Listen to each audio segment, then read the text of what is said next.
জিলহজ মাসে গোপনে আল্লাহর এই জিকিরটি করুন।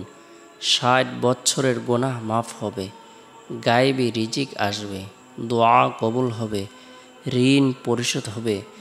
জিলহজ মাস অত্যন্ত বরকতপূর্ণ একটি মাস, ফজিলতপূর্ণ একটি মাস, মাহাত্ম্যপূর্ণ একটি মাস, তাৎপর্যপূর্ণ একটি মাস।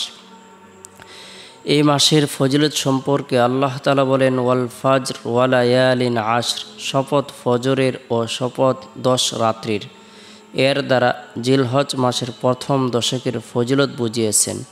রাসূলুল্লাহ সাল্লাল্লাহু আলাইহি সাল্লাম ইরশাদ করেছেন, মা মিন আইয়ামিন আহাব্বু ইলাল্লাহি আন ইয়াতাআবুদা লাহু ফিহা মিন আশারি যিল হজ্জাতি ইয়াদিলু সিয়ামু কুল্লি ইয়াউমিন মিনহা বিসিয়ামি সানাতিন ওয়া কিয়ামু কুল্লু লাইলাতিন মিনহা বিকিয়ামি লাইলাতিল কদরি লা সিয়ামি সুমু আরাফাতা লাতি ক্বালা ফিহা আলাইহিস সালাম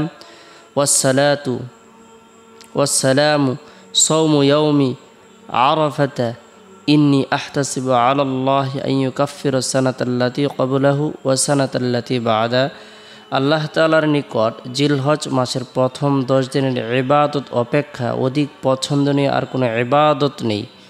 এর প্রতিদিনের রোজা 1 বছর রমজানের সমতুল্য, আর প্রত্যেক রাতের ইবাদত লাইলাতুল কদরের ইবাদতের সমতুল্য। বিশেষভাবে 9 তারিখ আরাফার রোজা।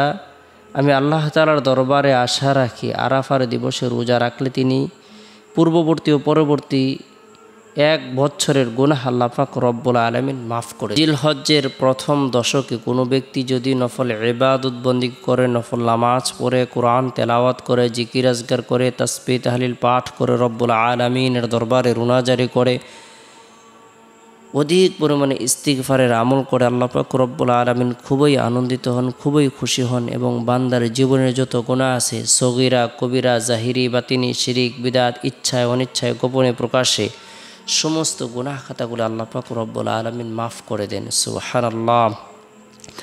বরকতপূর্ণ এই মাসের ইবাদত আল্লাহর রাস্তায় জেহাদের থেকেও অধিক উত্তম। তবে ওই ব্যক্তির কথা ভিন্ন, যে ব্যক্তি আল্লাহর রাস্তায় বের হয়েছে, তার জান মাল সব কিছু কুরবান করে দিয়েছে, আল্লাহর রাস্তায় শহীদ হয়েছে, তার কথা ভিন্ন। অর্থাৎ আল্লাহ তাআলার কাছে অনেক পছন্দনীয় একটি মাস হলো জিলহজ মাস। বিশেষ করে জিলহজ্জের প্রথম দশকের ইবাদত আল্লাহ তাআলার কাছে অনেক প্রিয় এবং অনেক পছন্দনীয়। তাই গুরুত্ব সহকারে আমরা প্রত্যেকেই আমাদের সময় সুযোগ অনুপাতে নফল ইবাদত বন্দেগী করব, নফল নামাজ পড়ব, অধিক পরিমাণে ইস্তিগফারের আমল করব। আস্তাগফিরুল্লাহ রাব্বি মিন কুল্লি যামবি ওয়া আতুবু ইলাইহি, আস্তাগফিরুল্লাহ রাব্বি মিন কুল্লি যামবি ওয়া আতুবু ইলাইহি। এরপরে নবী সাল্লাল্লাহু আলাইহি সাল্লামের প্রতি মহব্বত রেখে, ভালোবাসা রেখে দুরুদের আমল করব। ছোট্ট দুরুদ হলো সাল্লাল্লাহু আলাইহি সাল্লাম, উত্তম দুরুদ হলো দুরুদ ইব্রাহিম। এরপরে আল্লাহ পাক রব্বুল আলামিনের তাকবীর, তাহলিল, তাহমিদ ইত্যাদি আমরা পাঠ করব। বিশেষ করে এই দোয়াটি জিলহজ্জের প্রথম দশকে বেশি বেশি করে পাঠ করব।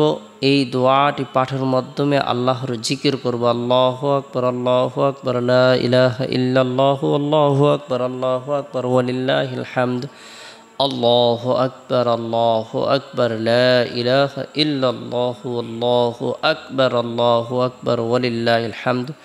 আল্লাহ সবচেয়ে বড়, আল্লাহ সবচেয়ে বড়, আল্লাহ ছাড়া কোনো মাবুদ নেই, আর আল্লাহ সবচেয়ে বড়, আল্লাহ সবচেয়ে বড়, সকল প্রশংসা শুধু তারই। সুবহানাল্লাহ।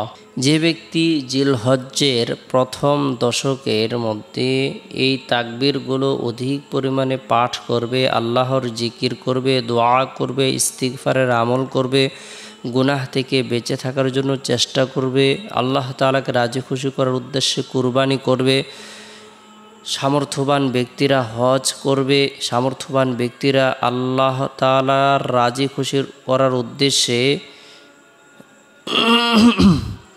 সামর্থ্যবান ব্যক্তিরা আল্লাহ তাআলাকে রাজি খুশি করার উদ্দেশ্যে আল্লাহর রাহে, আল্লাহর রাস্তায় পশু কুরবানি করবে। আল্লাহ পাক রব্বুল আলামিন তাকে অজস্র কল্যাণ প্রদান করবেন, জীবনের সকল পেরেশানি দূর করে দিবেন।